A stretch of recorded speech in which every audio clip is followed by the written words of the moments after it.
Hi everyone. We continue this week by looking at three authors: Karl Marx, Dick Hebdige, that you had to read for today, along with Guy Debord, right? The Society of the Spectacle. And these three authors have in common the fact that they are all Marxist authors.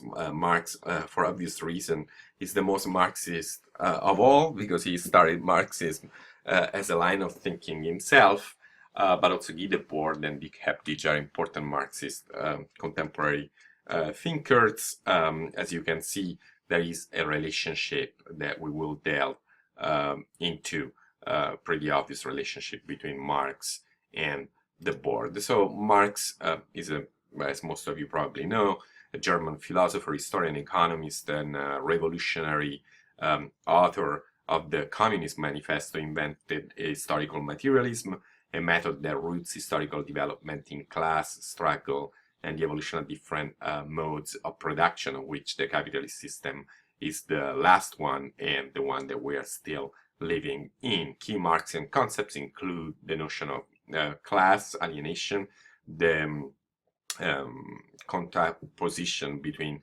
the economic base, and the superstructure, which is the realm of ideas, but also of governmental law in the state, the antagonism between the proletariat, the working class, and the bourgeoisie, the owners of the means of production, and the notion of ideology. So you had to read a short excerpt from Capital Volume 1 on the fetishism of the commodity. For Marx, the commodity is a twofold element or thing, if you want, that is emerges from the combination of matter and labor, but also of use value and exchange value. Use values that are embedded in a commodity satisfy particularly human wants. So if I want to staple something, I will use this stapler, right? So the use value of this stapler is to allow me to staple together different pieces of paper, but this commodity also has an economic value, right? And the economic value, or the price of the stapler, can only be determined for Marx when it is put in relationship with other commodities. So how is this value ultimately established? How do we know, asks Marx, that a coat, for example, is worth 20 yards of linen?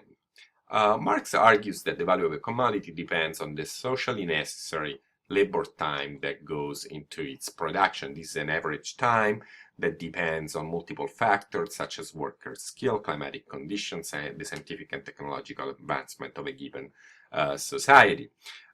So diamonds, for example, are very expensive and costly because they're very scarce in nature, but they're also very hard to find. And so there's a lot of labor that goes into their research. So labor time is for Marx the hidden substance that ultimately determines the value of a commodity, because it allows for the exchangeability of otherwise incommensurable use values. And Marx described this exchangeable labor as abstract, in contrast to the concrete labor that goes in the production of use values. So this is an example of how the 20 yards of linen mentioned by Marx can be exchanged for all these other commodities. The linen, by virtue of the form of its value, now stands in a social relation,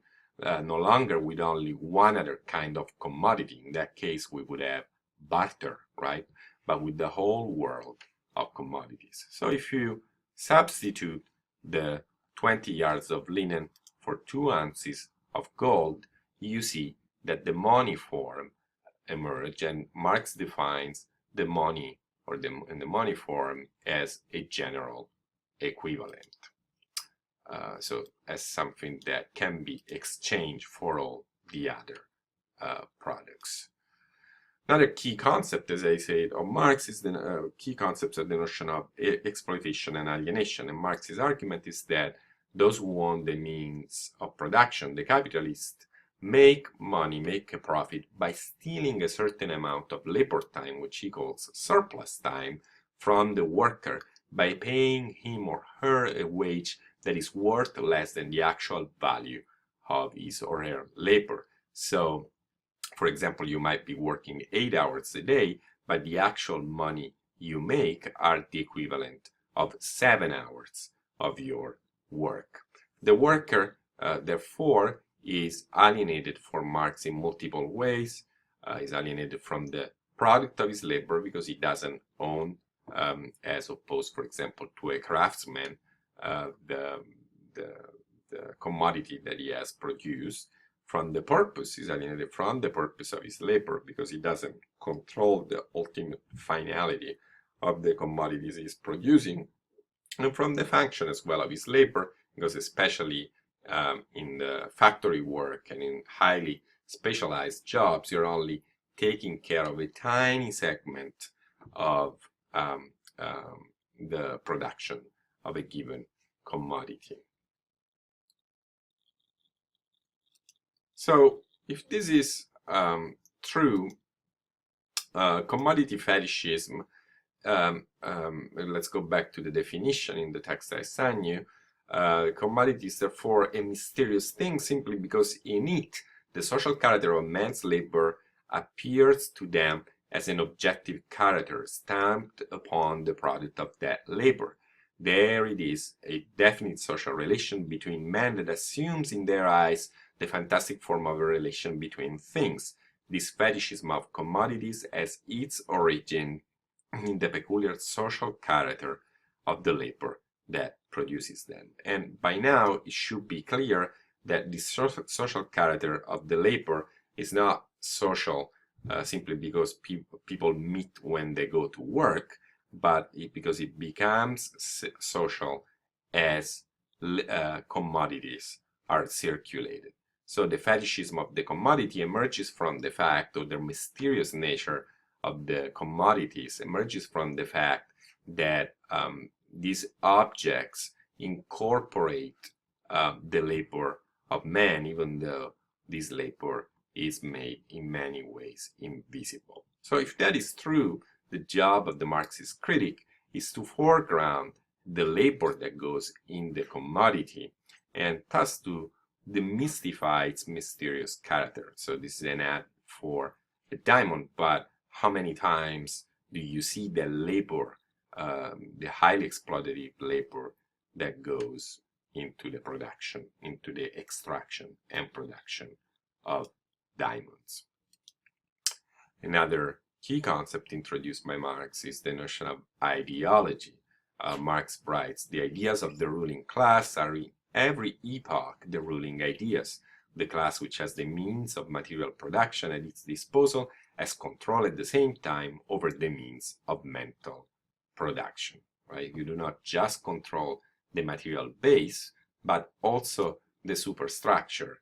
In fact, the function of ideology is the continual reproduction of the means of production, and therefore to ensure the dominance, so as to ensure the dominance of the ruling class. In what way? Ideology makes appear natural the division between the capitalists and the proletariat, instead of making it appear as the outcome of artificial and historic relations of power. And so this leads the subordinate classes to accept their subordinate and alienated condition against which they would otherwise revolt, as they consider this division natural.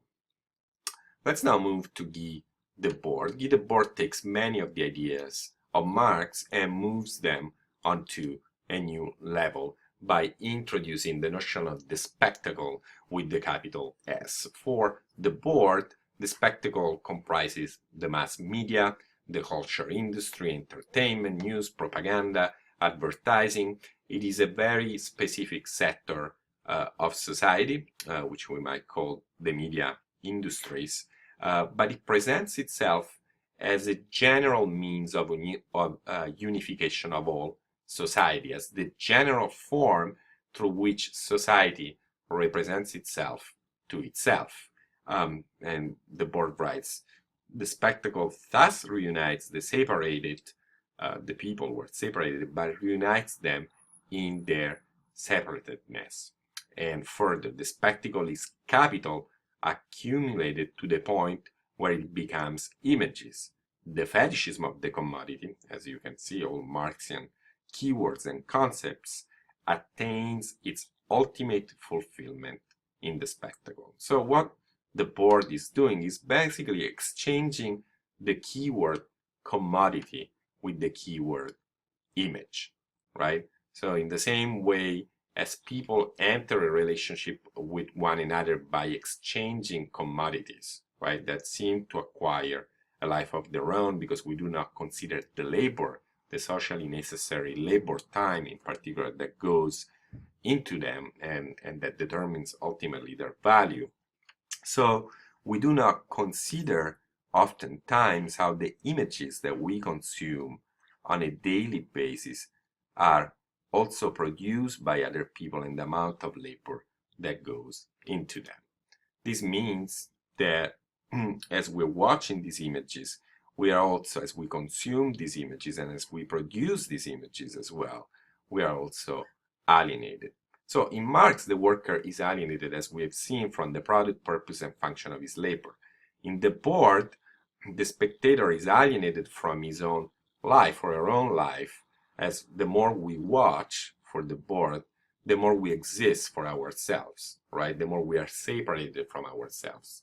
Dallas Might, another Marxist critic, writes in the early 80s that the TV audience is a commodity whose attention is sold to advertisers. That is to say, the TV production is a business in which audiences are delivered to advertisers. So when we watch television, we think that products are being sold to us, and that is true, but it is also true that we are sold, our attention is sold to advertisers who pay an amount of money that is directly proportional to the number of eyeballs that are watching their ads.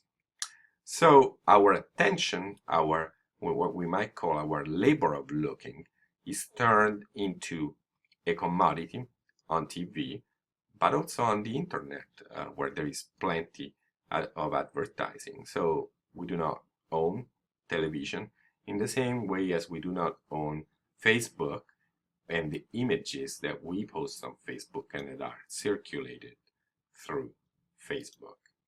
So I also want to consider some differences, though, in this notion of alienation and of the alienated spectator, because there are some significant differences between the TV spectacle, which is the one the board is mostly referring to, and the internet spectacle, right? While we do not control the purpose of TV images, right, we can only choose among given alternatives, which has led Baudrillard, as we've seen, to introduce the notion of simulacra and simulation, right, understood as predetermined options.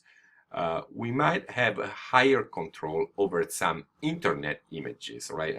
Our internet communication is intentional. We partake in the production of images. We're not just merely consumers. In terms of function, similar to factory workers, the function of a spectator is highly specialized. We all consume very different images as we are allocated to different channels, and therefore we contribute to a highly diversified industry.